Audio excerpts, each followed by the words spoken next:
Оюуны эмчийг дээдлэгч Монгол телевиз, маркетингийн мэргэжлийн зөвлөх Vision Group хамтран төлөвлөж байна. Жижиг дунд бизнесийг дэмжигч Капитал банк, дэлхийд шалгарсан Монгол ам очир дагнас бизнесийн мэргэжлийн мэдээллийг дэмжив. Бизнесийг амжилттай эхлүүлэх хамгийн суурь мэдээллүүд бол зах зээлийн багтаамж, хэрэглэгчдийн зан төлөв, салбарын хандлага, гол тоглогчдын туршлага, бизнесийн боломжит санаа байна. Энэ бүгдийг амжилтын эд зах зээлийн судалгаа мэдээллийн нэвтрүүлэг танд хүргэх болно. Самбайцгааны үзэгчдээ, амжилттай эхлэл бизнес нэвтрүүлгийн маань шинэхэн дугаар эхлэх гэж байна. Тэгэхээр би та бүхэнтэйгээ өнөөдрийнхөө дугаараар чацарганы талаар ярилцмаар санагдлаа. Яг тэгвэл өвөл болоод хүүтрэхээр манайхан чацарганы эрэлт нь улам нэмэгддэг. За дээрэс нь одоо гадаадын компаниудад бид нэр одоо бүтээгдэхүүн экспортлох гэхээр гадны улс орнууд манайхнаас чацарга нь маш их сонирхдог. Тэгэхээр энэ чацарганы бизнес ер нь хэр сонирхолтой зах зээл юм бэ, тийм ээ? Биднэрт боломж байна уу? Үзэгч та энэ талбарт бизнес эрхлүүл боломж байгаа юу гэдэг талаар та бүхэнтэйгээ ярилцахаар шийдлээ. Ингээд чацарганы бизнес сонирхогч байвал үзэг цаасаа бэлдээд надтай хамтаагаарай. Жижиг дунд бизнесийг дэмжигч Капитал банк хамтдаа хөгжицгөө. За тэгэхээр үзэгчдээ бүгдээрээ чацарганы зах зээлийн талаар ярихаас өмнө энэ жимсгний хэрэглээ дэлхийн хэмжээнд болоод Монголын хэмжээнд ямар байгаа талаар ярилцъя. За та бүхэн график дээрээс харж байна одоо дэлхийн хэмжээнд дэлхийн дунд чинь бол дэлхийн норм буюу тийм ээ. Дэлхийд нэг хүнд ногдох жимсний хэрэглээ нэг жилд 87.6 кг байд юм байна. Харин манай монголчуудын хувьд бол нэг жилд нэг хүн 65.7 кг жимс хэрэглэдэг юм байна. Тэгэхээр жимсний хэрэглээ манайх муу байна. Одоо нөгөө эрүүл хүнсний бүтэц гэж юм чинь л одоо зураал байдаг шүү дээ, тийм ээ. За энэ тал дээр бол манайхан жимсний хэрэглээ харьцангуй багатай юм байна. Харин чацарга нь бол ялтчгүй Монголын одоо хамгийн их хэрэглэгддэг жимснүүдийн нэг байж байгаа. За эндээс нь харах юм бол чацарган тариалсан талбайг авч үзье. 2012 онд нийтдээ 4.5 мянган га талбайд тарьж исэн бол 2014 онд 2.4 мянган га талбайд, 2015 онд 2.3 мянган га талбайд тариалсан байна. Энэ ямар учиртай юм бэ гэхээр энэ чацарган хөтөлбөргээд 2010 онд батлагдаад энэ 12 оны үед нэлээд 10-аас 12 оны үед нэлээд эрчимтэй явсан гэж одоо яригдж байна лээ. За энэ хугацаанд бол чацарганы тариалт эрс уул нь өсч явсан гэж байна. Харин нэг га талбайд ургасан чацарганаас хурааж авсан жимсний хэмжээ гэж байгаа. За энэ жимсний хэмжээ гэдэг бол бидний хувьд бол одоо үндсэндээ бүтээмжийн асуудал байна. Тэгэхээр 2012 онд нэг га чацарганы талбайгаас 231.8 кг чацарга хураадаг байсан байна. 2014 онд 428.2 кг чацарга хураадаг. 2015 онд нэг га талбайгаас 513.9 кг чацарга хураадаг болсон байна. Энэ өөрөөр хэлбэл нэг га чацарганы талбайгаас хурааж авч байгаа жимсний хэмжээ маань нэмэгдэж байна гэдэг бол уул нь бүтээмжийн сайжирч байна гэсэн үг. За ингээд нийт хурааж авсан чацарганы хэмжээ ингээд бүгдээрээ хараад үзье. За тэгэхээр 2014 онд 104 мянган тонн, 2014 онд 103 мянган тонн, 2015 онд 123 мянган тонн буюу 1.2 мянган тонн, 1200 тонныг л одоо авсан гэсэн ийм тоо байд юм байна. Гэхдээ энэ бол бидний статистикийн газраас авсан мэдээлэл. За энэ талаар судалгаа хийдэг байгууллагуудын гаргасан мэдээллүүд бас өөр байна. Жишээл хөдөө аж ахуйн яамны мэдээгээр бол 2000 орчим тонн гэж яригдж байна. Холбооны зүгээс ярихад бол 2000 нэлээд гарсан байх ёстой гэсэн ийм тоонууд яригдж байна. За тэгэхээр Монгол улсын хэмжээнд бол уул нь бол нөгөө чацарганд боловсруулах үйлдвэрүүдийн маань хүчин чадал бол одоо нэг 5000 тонн орчим чацарганыг боловсруулах хүчин чадалтай үйлдвэрүүд байна гэсэн тоо байж байгаа. Түүхэд нөө жимсээр нь аваад боловсруулад одоо үйлдвэрт бэлтгэж өгдөг үйлдвэрийн маань хүчин чадал 5000 тонн. Тэгтэл энэ үйлдвэрийнхээ одоо бид нар ерөөсөө талтанч хүрэхгүй хэмжээний чацарганд хурааж авч байгаа юм байна.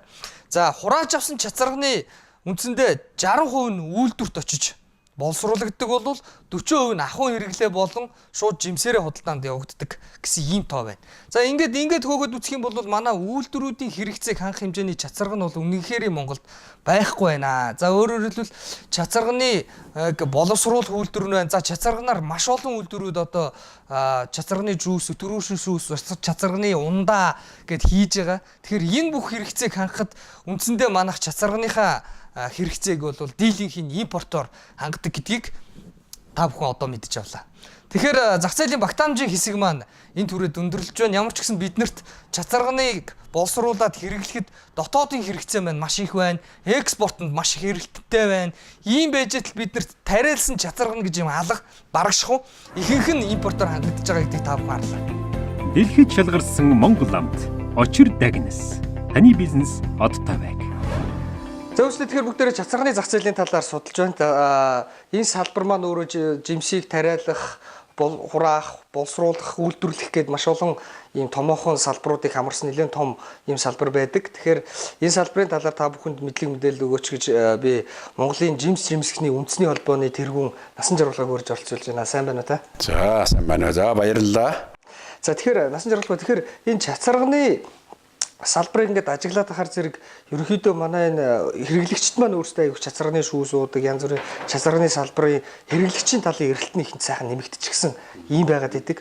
Гэтэл чацарган маань энэ нийт үйлдвэрлэгдэж гарч байгаа бүтээгдэхүүнд маань орж байгаа чацарган маань Монголд тариалагдсан их цөөхөн байгаад байгаа шүү. Тэгээ энэ тариалтын талаар за энэ чацарганыг дэлхийд бусад орнд жишээлбэл тариалсан талаар одоо туршлага юу вэ? Манайх ер нь яах ёстой болчиход байна. Манайх бол анх одоо ер нь жимсний аж ахуй, тармил жимсний аж ахуй хөгжүүлэхэд Увс аймагт эхлээд бол чацарганыг тариалж ирсэн юм. За энэс хойш 90 он хүртэл одоо нэлээд тийм эрчимтэй үйл ажиллагаа явагдчихсан. Чацарганыхаа бүтээгдэхүүнийг боловсруулад за Япон зэрэг гадаад зах зээлд гаргадаг байсан, дотооддоо нэлээд хэрэгэлдэг байсан. За ингээд шилжилтийн шатанд бол ер нь жимсний аж ахуй маань нэлээд нурсан л да. Харин 2010 он засгийн газрын чацарган гэсэн нэртэй хөтлөөр гарсан. За энэ хөтлөөр маань чацарган гэдэг нэртэй чиглэсэн. За голлох жимс чацарган түүний тариалтыг нэмэгдүүлэх, дээр нь Монгол орны байгаль загварын нөхцөлд тариалж болох жимсний одоо тариалтыг нэмэгдүүлэх, тэгээд одоо боловсруулах хүчин чадлыг нэмэгдүүлэх гэсэн ийм л чиглэлийн хөтлөөр байгаа. За одоо түүнээс хойш бол нэг тармил жимсний талбай бол нэг 6000 орчим гад хүрч байна. Одоо нэг 6 7 дахин нэмэгдчихлээ гэсэн үг. За хурааж авч байгаа жимсний хэмжээ бол өнгөрсөн 15 оны байдлаар бол нэг жилдний 2000 тонн орчим. За энэний бараг 95% нь чацарган гэсэн үг тий. Чацарган бусад жимсгийн гэсэн нэлээд тийм өндөр технологи шаарддаг тийм ээ. Усны хангамж нэлээд шаарддаг, хамгаалт шаарддаг, ургамал хамгааллын арга хэмжээ хэрэгтэй байдаг. За нөгөө талаар чацарганы хувьд бол хураалт бас нэлээд хүндрэлтэй асуудал байдаг. Тийм учраас энэнийг бол нэлээд тийм зохион байгуулалттай, судалгаатай тэгээд болж игэл одоо хоршиж хамтарсан хэлбэрээр эсвэл одоо томоохон аж ахуй түшгэлсэн ийм маягаар бол тариалтыг нэмэгдүүлэх хэрэгтэй. Тэр энэ тариалтын асуудал дээр энэ туршлага юу вэ? Одоо жишээлбэл чацарган чинь зөвхөн идэж уухаас гадна чи бас цөлжилт энтертэй бас их хэрэгтэй ил саадаг энэ юм байл шүү дээ. Тэгэхээр ер нь бол олон талын ашигтай ургамал гэж хэллээ тийм ээ. Хүнсний за тэгээд эмчилгээний, гоо сайхны, байгаль хамгаалах, дээр нь бол нийгмийн талаас бас маш олон ажлын байр бий болгох. За байгаль хамгаалах гэдэг дээр үнэхээр одоо манай бэлэн урд хөршийн туршлага байна. Зүгээр хэвлэлийн таймаар бол нэг 2 сая гаруй гад чацарганыг байгаль хамгаалах чиглэлээр гэсэн чиглэлээр бол үрээр нь болоод одоо суулгацаар ингээд тариасан. Тэр яадаг вөхтөр эсний нүүдлийг тогтоох, за хөрсний эвдэрлийг хамгаалах, цөлжилтийг сааруулах, гэх мэтчлэнгийн одоо ногоон байгууламж, ойн зурвас байгуулах энэ чиглэлээр одоо маш эрчимтэй. Би өөр Монголын жишээ байж байгаа шүү дээ. Одоо малажхуу сэлжилт ялангуяа ямаа бусад юуны өртөөд одоо сэлжилт нэмэгдлээгээд баг одоо малын тоог нь цөөрүүлээд оронд нь тэгээд чацарган тэгээд бусад одоо байгаль хамгаалах таримлууд тариулдаг. Тэгээд тэр нь маш өндөр үнэлгээтэй засгийн газраас өндөр дэмжлэгтэй юм л байгаа. Тэгэхээр энэ загварыг манад бас бий болох гэсэн. Одоо ногоон хэрэмгээл жишээлбэл Солонгосын дэмжлэгтэй маш олон төсөл хэрэгжиж байна. Тэнд юу тарьж гинэ? Тэнд бол тэгэл үлээс хайлаас за тэгэл сандал одоо заг жодоо байдаг юм жоохон юм тарьж байгаа. Тэгэхээр бид бол чацарганаар энэ ногоон хэрэм буюу ойн зурвсын дийлэнхийг хийх ёстой. Хоёр талын ач холбогдолтой. Байгалаа хамгаална. Тэгээд дээр нь бол тэндээс одоо жимс авч эдийн засгийн үр ашиг нь өгөөжтэй байх ёстой. Ер нь бол чацарган өөрөө бол ямар ч хөрсөнд ургаж чаддаг.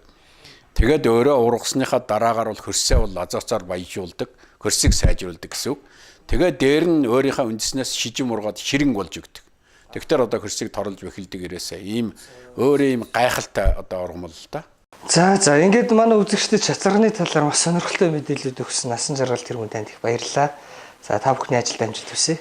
За баярлалаа. За үзэгчдэд тэгэхээр нэвтрүүлэг студиэс эргэн үргэлжлэх болоо. Жижиг дунд бизнесийг дэмжигч Капитал банк хамтдаа хөгжицгөө.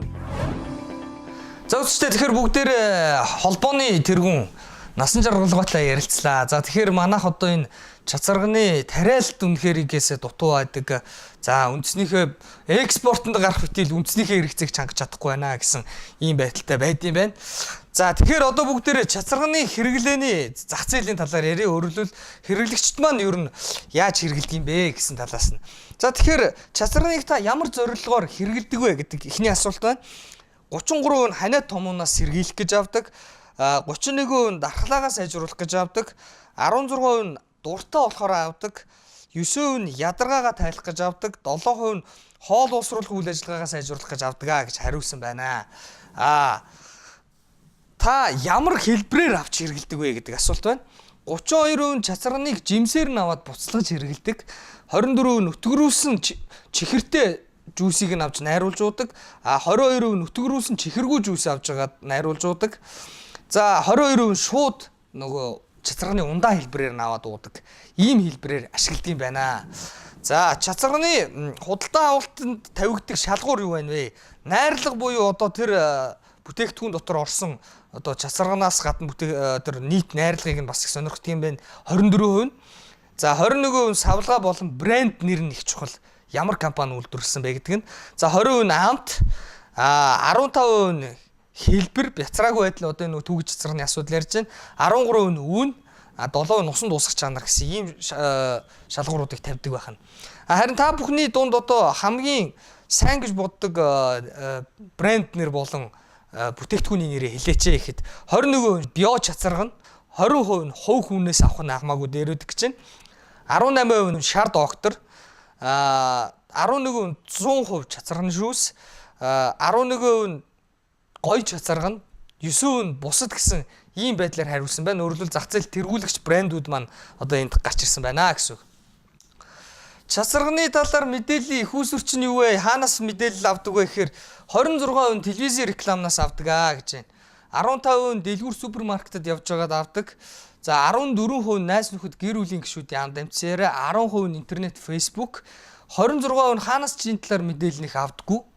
9% нь бусад гэсэн байна. Өөрөөр хэлбэл энэ дээр мэдээллийн хүүсвэр дээр бусад зах зээлтэй харьцуулах юм бол чацарга нь бол үшээ бүр Монгол ихэнх монгол хүмүүсийн дунд бол одоо маш хэрэгтэйд, уух ёстойд, хэрэглэх ёстойд гэдэг ингээ байршчихсан байж байгаа учраас нэг судлаад сүйд болдгоо юм байна л да. Зүгээр яг ямар брэнд ямар бүтээгдэхүүн гаргаж ийн гэх мэтээр иймэрхүү орчин цагийн сүүлийн үеийн мэдээллүүдээ бол ерөнхийдөө телевизийн реклам мэдээллүүдээс авдаг гэсэн байдалтай байна. За харин чацарга нь хэрэгэлдэг шалтгаан нь өрхийн орлогоос хэрхэн хамаарч байгаа нь бас их сонирхолтой байгаа. За жишээлбэл орлого бага байх тусмаа одоо та бүхэн графиктээс харж байна. 600-аас сая төгрөгийн орлоготой хүмүүс 39% нь ханиад томноос сэргийлж авч байна. Саяас сая 400 болохоор 31 болж буураа, сая 400-аас сая 800 болохоор 26 болж буураа явж байгаа бол дархлаа дэмжих зорилгоор авдаг хүмүүс нь болохоор орлого өсгөх маань нэмэгдэж байгаа. Өөрөөр хэлбэл 600-аас сая төгрөгтэй орлоготой хүмүүс бол 28% нь дархлаа сайжруулах гэж авдаг бол саяас сая 400-аас сая 800-гийн орлоготой болгосон 29%, сая 800-аас дээш орлоготой болохоор 60% гэдэг. Одоо ерөнхийдөө орлого өсгөх тусам хэрэглээний зорилго нь дархлааны чиглэлээр жоохон буурсан ханиад томноос ширгэлж ирлээ. Тэгэхээр та бүхэн одоо брэнд бүтээх гэж байгаа зорилт зах зээлээ сонгож байгаа бол баг дунд орлоготой иргэдийн үед бол ханиад томноос сэргийлэх ийм эрүүл мэнд тал руу явах хэрэгтэй бол нөгөө тал нь дархлаа дэмжих жоохон өндөр орлоготой зах зээл рүү дарахч бол дархлаа дэмжих эрүүл бие ядаргаа тайлах ч гэдэг юм уу энэ чиглэл рүүгээ сурчлах нь арай оновчтой юм уу гэсэн ийм дүгнэлт гарч байна. За ингээд үзэгчдээ бүгдээрээ одоо энэ салбарын туршлагыг сонсохоор бизнесийн зочинтой ярилццгаая. Дэлхийд шалгарсан Монгол амт очир дагнас. Таны бизнес одтой байг. За үзэгчдээ тэгэхээр бүгдээрээ чацарганы зах зээлийн талаар судалгаантай танилцлаа. Одоо ингээд бүгдээрээ энэ салбарт амжилттай ажиллаж байгаа компани удирдлагуудтай ярилцдаг. Ингээд UFC группийн захирал амар төвшин манай нэвтрүүлэлтэд оролцсон сайн байна да. За сайн. За тэгэхээр энэ чацарганыг монголчууд яг намайг хүүхдтэй хот бол нэг тийм чацарганы ундаа энэ гэж байгаагүй. Тэгэл саяхнаас гинт тоогоол уус даяараа бүүн чацарга нь бол би бол бодохдоо бараг ус хүмс UFC гэж эхэлж ирсэн санагдаад байна л да. Энэ түүхээс та ярьж. Би манай бизнесийн гараач энэс эхэлсэн юм л да. Монголд нэг юм чацарга гэж онцгой бүтээгдэхүүн байдаг. Энийг дэлхийд даяараа одоо дөнгөс судалж эхэлж байгаа юм байна гэдгийг бид нэг тийм томоохон олон улсын чацарганы анх дахь конференцд нэг оролцож ирсэн.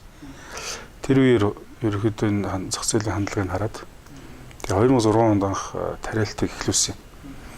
За тариалтыг эхлүүлэхдээ зэрэгцээд ер нь энэ чацарга гэж бүтээгдэхүүн юу юм бэ гэдэг талаар маркетинг, PR-ийн асуудлыг нэлээд хүндсэн л дөө. Нэлээд ч их зардал гаргасан. Улс орон дээр таниулахад баггүй ажилласан.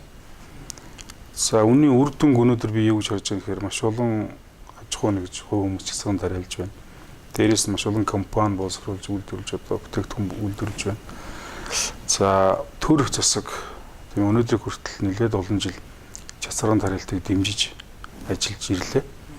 Тэгээ эцэст нь ингээд бүгдийн бод зайдлахад бол бид тэр үед бол бас нэлээд чухал салбарын эхлэлийг тавьж чадсан байна. Одоо үнийгээ бид өшөө илүү яаж хөгжүүлэх вэ гэдэг дээр л анхаарч ажиллаж байна.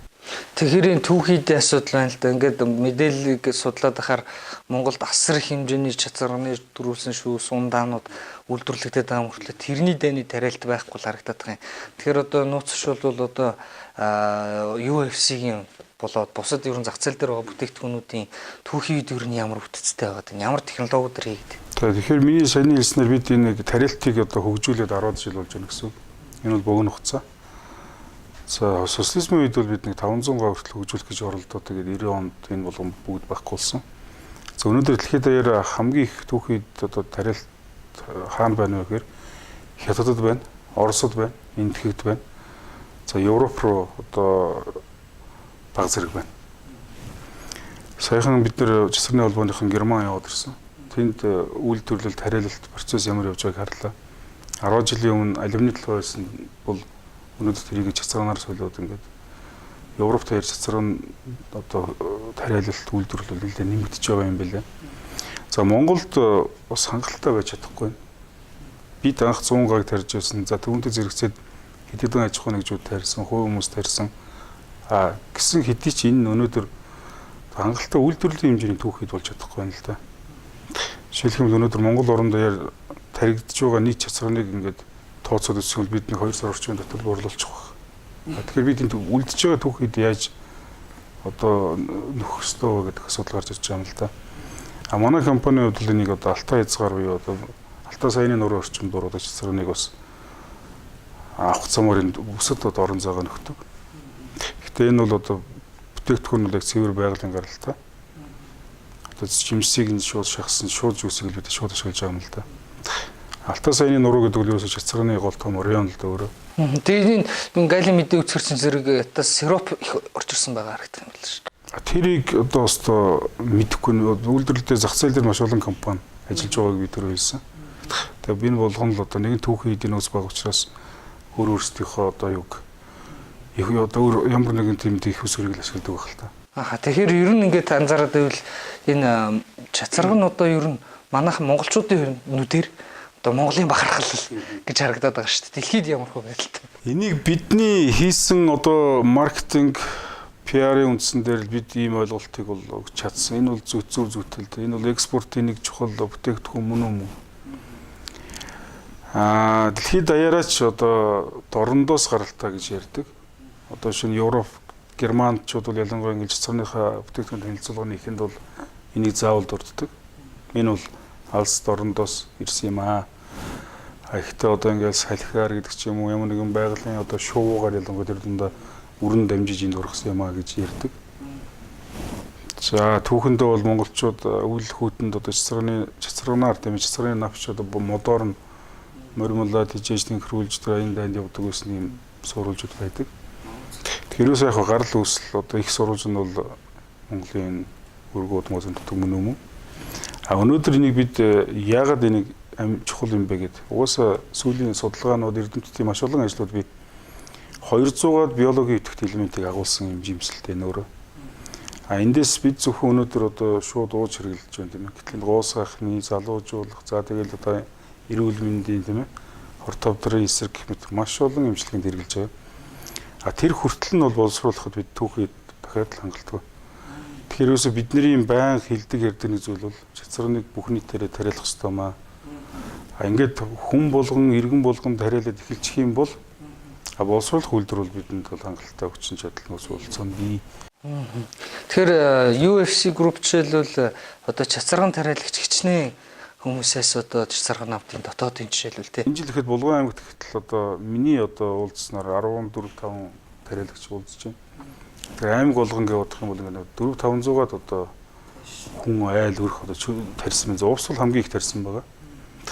За Сэлэнг рүү маш их тариалж байна. Улаанбаатар хотод тойрог Төв аймгийн иргэн тойрог маш их тариалсан байна тийм ээ. Тэгэхээр энэ болгончинд ер нь одоо монголчууд нэг зүйлийг ойлгох хэрэгтэй байна.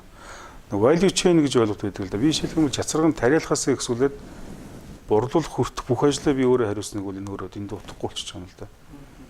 Тэгэхээр тариалдаг хэсэг нь тариалаад тийм ээ. Үйлдвэрлэдэг хэсэг нь үйлдвэрлээд яг нөө брендинг, PR, маркетинг хийдэг ингээд явах юм бол энэ өөр эцсийн дүндээ маш олон талыг оролцуулсан. Монголын эдийн засаг өөрөө зөв өрөөгөөж өгөх юм зөв систем юм л да. Чи одоо болохоор гарууд жижиг тариалтыг тэрүүгээр өөрөө тэнд дундаас авах гал. Тэгэхээр наад чинь хаана алдаанд гарч чадаа гэхээр өөрөө нэг зооныг 10 гартаа тэнгуүтээ тэрнгүүрээ бүтээгдэхүүн юм. За тэрний чанар стандартын асуудал яаж яригдах вэ? Тэнгуүтээ нөгөөдгөө яг дэлхийн дэлгүүрийн нагуун дээр авчрах адилхан авчраад тавьчихсан тийм үү? Тэнгүүд энэ нийтээрээ нөгөө бүтээгдэхүүнийхээ нэр хүндийг унахчих аюултай болдог л доо. Тийм ээ чацаргана гэдэг хүмүүс нэг л ойлгоо шүү дээ. Гэтэл тэр нь янз бүрийн амнөр амттай эсвэл технологи савлгаатай байдаг. Тэнгүүд юу гэхээр часрын зүгээр юус бүтэхгүй юм байна гэдэг. Бидний зорилго бол аль болох энэ одоо салбараас ахиу бол одоо орлого олох хэрэгтэй шүү дээ. Тэр нь иргэн бүрт хүрэх хэрэгтэй тийм ээ. Тэгж чадчих бид экспортлох хэрэгтэй. Тэгэхээр нөгөө чаддгаараа төрүүлж өгөх хэрэгтэй болох гэдэг юм л дээ. За ингээд манай үзэгчдэд чацарганы салбарын бизнесийн талаар маш сонирхолтой зөвлөмж саналуудыг хэлсэн амар төрсөн захиралтай их баярлалаа. За баярлалаа. За таны бизнест амжилт хүсье. За үзэгчдээ тэгэхээр одоо нэвтрүүлэг маань студиэс иргэн үргэлжлэх болно. Жижиг дунд бизнесийг дэмжигч Капитал банк хамтдаа хөгжицгөөе. За үзэгчдээ тэгэхээр бүгдээрээ чацарганы зах зээлээр хийсэн аялал маань энэ түрээд өндөрлж байна. Маш сонирхолтой байлаа миний хувьд бол яагаад гэвэл одоо манайхан ч учиргүй их чацарган тариалал одоо жигтэйхэн сайхан байдсан баг гэсэн чинь одоо тэр амар түвшин захирлын ярианаас бол Монголын нийт тарьсан чацарганыг бүгдийг аваад ганцхан юу байвсаа аваад ундаа болох юм бол ерөөсө 2 сарын үйлдвэрийг хэрэгцээ гэж шүү дээ. Тэгээ одоо бусад үйлдвэрүүд нь одоо яах юм болж байна. Тэгэхээр ерөөсөө манай энэ чацарганы ундаа ус жүүс одоо энэ салбарт бол үнэнхээр түүхийн эдийн дутагдал гэж юм чинь амар хомсдчихсан юм байд юм байна. За ингээд Монголоос дэлхийд гарах уламжтай бүтээгдэхүүнүүд гэл гадаадынхын ирэхээр танаа чацарганы тос авъя, чацарганы ийм тим юм авъя гээл тийм ээ. Тэгээд энэ чацарганы чи бид нар зүгээр ундаа хэлбэрээр, жүүс хэлбэрээр найруулаад уугаад байхаас биш энэ чинь бүр ингээд арьс залуужуулах эрүүл мэнд тэгээд одоо маш олон салбарт анагаахын салбарт хүртэл маш их өгөөчтэй ийм бүтээгдэхүүн байд юм байна.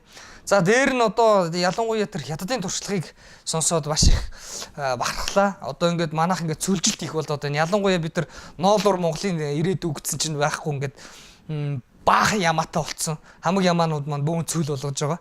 Тэгэхээр ингээд цөлжилттэй тэмцэхэд бол ингээд ногоон хэрэм зайлшгүй барьд юм байна. За хятад бол одоо тэр ногоон хэрэм чацарганаар барьсан гэж юм л.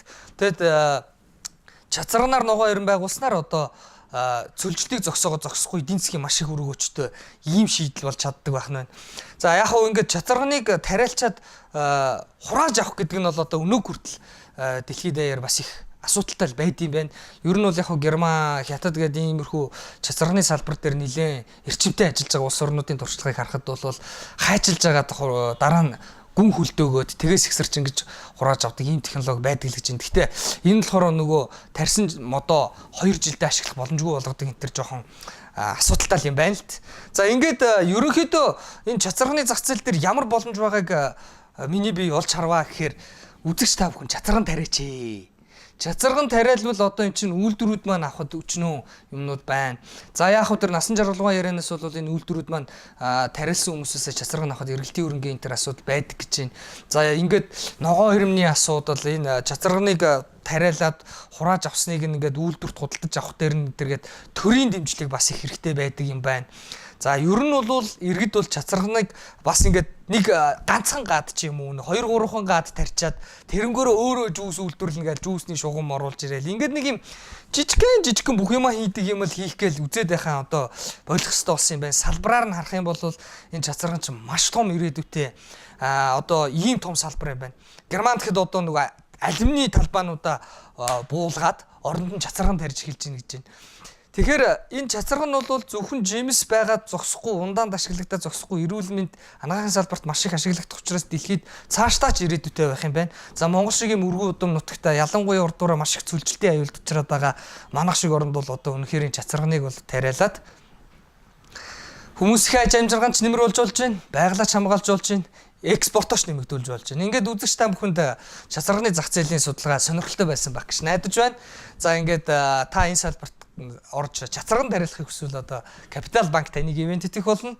За ингээд манай нэвтрүүлгийг очир дагнс ивент итгэлээ таны бизнес оттой байх болтугай.